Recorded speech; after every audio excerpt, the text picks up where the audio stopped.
yourself into 4.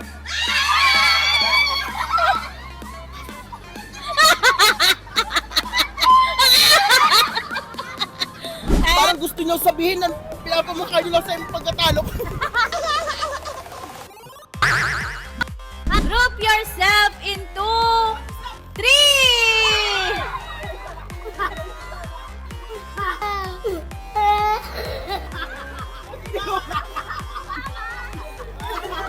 Pinagbigyan ko lang sila.